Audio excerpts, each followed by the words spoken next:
first start fighting crime?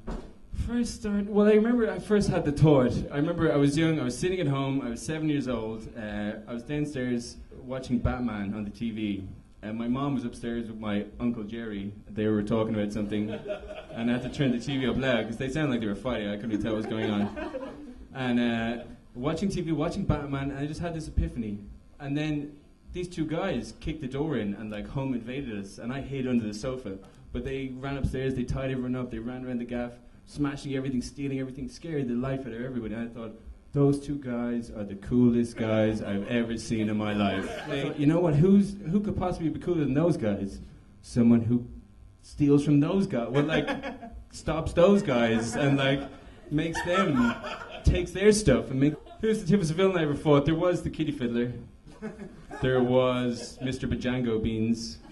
He was weird. There was Johnny Wolf and the Wolf Boys.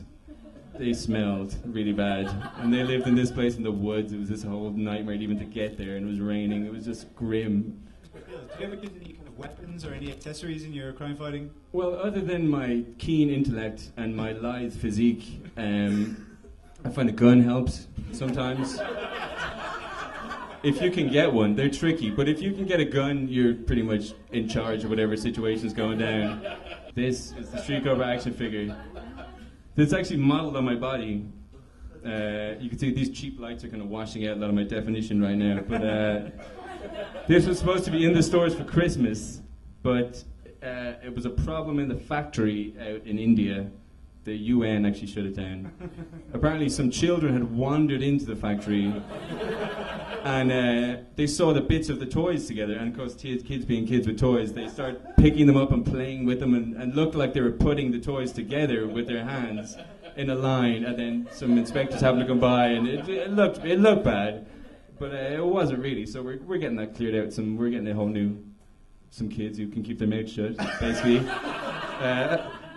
I mean, you can see the child was obviously weeping. Yeah, I don't know if that's even the same kid. I think that's a stock photo they got of some abused child. He's much more attractive than the kid I beat up. That kid, he's too angelic. So you admit you would beat him up? It was a case of mistaken identity. I was kicking it by the playground, and I saw a kid. What I thought he was a midget pedophile. He was in the playground. Because I thought, that would be the perfect... cover. If you were a pedophile, if you're a midget, you could just dress up like a kid and walk with impunity into any sort of kid activity you wanted.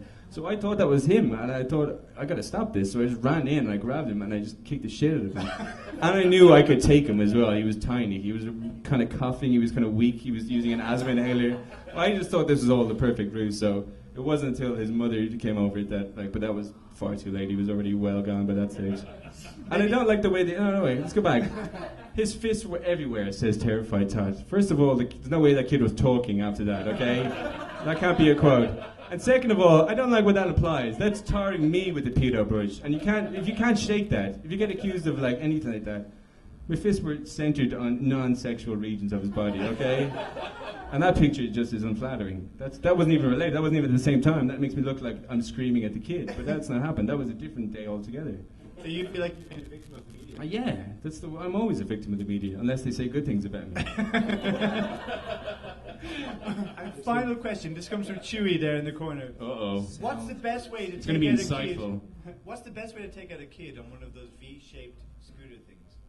Take out a kid? I don't know. Maybe ask for his phone number or something. I don't know. Or try and see. He likes V-shaped scooters. Maybe you should get one. Go to where he scoots. And just kind of hang out, scoot around yourself. Try and catch his eye. Don't look too keen, though.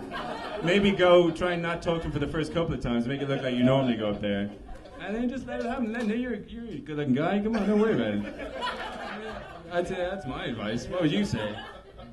Well, I'm completely confused by the question now, in truth.